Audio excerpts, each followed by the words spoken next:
3 rating ఇవ్వచ్చు. Scene to scene కొంచెం suspense ఉంటుంది, క్లైమాక్స్ వరకు అది బాగుంది.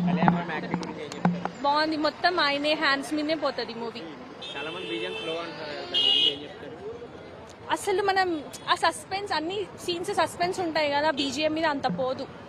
అయితే కాన్సన్ట్రేషన్ దాని మీద నాకైతే వెళ్ళలేదు, నేను స్టోరీ లైన్లోనే ఉండే. బాగుంది, అసలు ఫస్ట్ మూవీ లాగా లేదు, నేను చాలా మూవీస్ తీసి షూట్ చేసినట్టుంది. బాగుంది. సాంగ్స్ పెద్దగా ఏం లేవండి, సస్పెన్స్ థ్రిల్లర్ కదా. ఫస్ట్ హాఫ్లో ఒకటి, సెకండ్ హాఫ్లో ఒకటి ఉంది. ఉన్న సాంగ్స్ వరకు అయితే ఓకే, బాగానే ఉన్నాయి. పాతకాలంలో ఒకవేళ జరిగిన స్టోరీ అంతే. సుభాష్ చంద్ర బోస్ ఒకటి పాయింట్ తీసుకొని చేశారు. ఓకే, బాగుంది. హీరో ఇంకా చెప్పాను కదా అన్ని సస్పెన్స్ అయితే మటుకు లాస్ట్ ఫైట్ మాకు నచ్చలేదు. ఎందుకంటే ఒక పర్సన్ వచ్చాడు, నేతాజీ టీం వస్తుందేమో ఆశపడ్డాం మేము కూడా చూద్దామని. కానీ నేతాజీ టీం రాలేదు. కానీ సింగిల్ మ్యాన్ వచ్చి అంతమందిని కట్టడం అంటే కష్టం. అది ఎన్ని బాంబ్స్ గన్స్ బాంబ్స్ అన్ని పెట్టుకుని ఒక్క మనిషి వచ్చాడు.